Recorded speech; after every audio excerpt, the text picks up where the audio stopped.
Message from the Quran, chapter 22, the pilgrimage.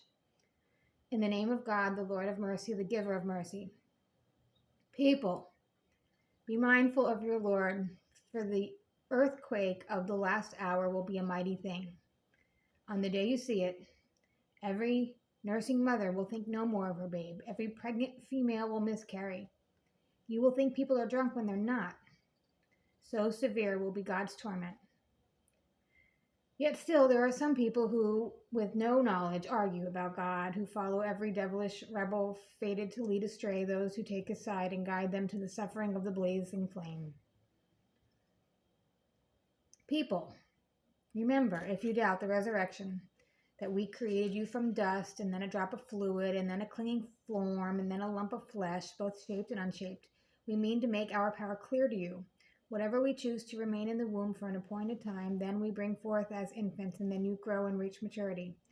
Some die, and some are left to live on at such a young age that they forget all they once knew. You sometimes see the earth lifeless. Yet when we send down water, it stirs and swells and produces every kind of joyous growth. This is because of God is the truth. He brings the dead back to life, and he has power over everything. There is no doubt that the last hour is bound to come, nor that God will raise the dead from their graves. Yet there are some with no knowledge or guidance or any book of enlightenment argue about God, turn scornfully aside to lead others away from God's path. Disgrace in this world awaits such a person, and on the day of resurrection we shall make him taste the suffering of fire. It will be said, "This is what you have stored up with your own hands." God is never unjust to his creatures. There are also some who serve God with unsteady faith. If something good comes their way, they're satisfied, but if they are tested, they revert back to their old ways, losing both this world and the next. That is the clearest loss. Instead of God, they call upon what can neither harm nor help them. This is a straying away. Or invoke one whose harm is closer than his help, an evil master and an evil companion. But God will admit those who believe and do good deeds to gardens graced with flowing streams. God does whatever he wishes. If anyone thinks God will not support him in this world and the next, he should stretch a rope to the sky and climb all the way up and see whether this strategy removes the cause of his anger. In this way, we send the Quran down as clear messages, and God guides whoever he wills.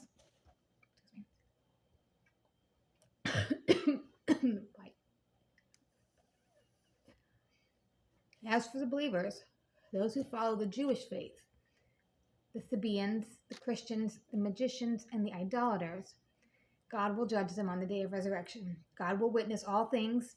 Do you not realize, prophet, that everything in the heavens and earth submits to God? The sun, the moon, the stars, the mountains, the trees, the animals, so do the human beings. Though for many others torment is due. Anyone disgraced by God will have no one to honor him. God does whatever he will. These two kinds of people disagree about their Lord. Garments of fire will be tailored for those who disbelieve. Scalding water will be poured over their heads, melting their insides as well as their skins. They will be iron crooks to restrain them. Whenever, in their anguish, they try to escape, they will be pushed back and told, "Taste the suffering of the fire." But God will admit those who believe and do good deeds to gardens graced with flowing streams. There they will be adorned with golden bracelets and pearls and have silken garments. They were guided to good speech, to the path of the worthy of all praise.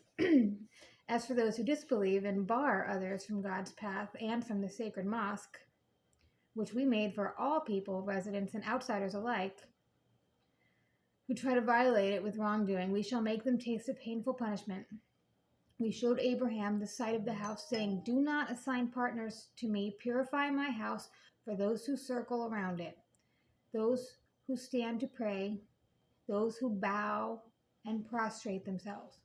Proclaim the pilgrimage to all people, that they will come to you on foot, on every kind of lean camel, emerging from every deep mountain pass, to attain benefits, and mention God's name on specific days over the livestock he has provided for them. Feed yourselves and the desperately poor from them. Let the pilgrims perform their acts of cleansing, fulfill their vows, and circle around the ancient house. All this is ordained by God. Anyone who honors the sacred ordinances of God will have good rewards from his Lord. Livestock has been made lawful to you, except for what has been explicitly forbidden. Shun the filth of idolatrous beliefs and practices, and shun false utterances. Devote yourselves to God and assign him no partners, for the person who does so is like someone who has been hurled down from the skies and snatched up by the birds or flung to a distant place by the wind. All this is ordained by God. Those who honor God's rights show the piety of their hearts. Livestock are useful to you until the set time. Then their place of sacrifice is near the ancient house. We appoint acts of devotion for every community, for them to celebrate God's name over the livestock he provided for them. Your God is one. So devote yourselves to him. Prophet, give good news to the humble, whose hearts fill with awe whenever God is mentioned, who endure whatever happens to them with patience, who keep up the prayer, and who give out to others out of the provisions to them. We have made camels part of God's sacred rites for you. There is much good in them for you. So mention God's name over them as they are lined up for sacrifice. Then, when they have fallen down dead, feed yourselves, and those who do not ask, as well as those who do. We have subjected them to you in this way, so that you may be thankful. It is neither their meat nor their blood that reaches God, but your piety. He has subjected them to you in this way, so that you may glorify God for having guided you. Prophet, give good news to those who do good. God will defend the believers. God does not love the unfaithful or the ungrateful. Those who have been attacked are permitted to take up arms because they have been wronged. God has the power to help them.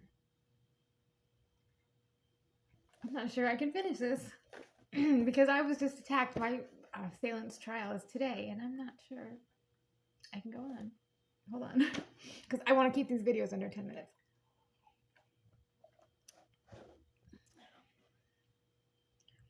Those who have been attacked are permitted to take up arms because they have been wronged.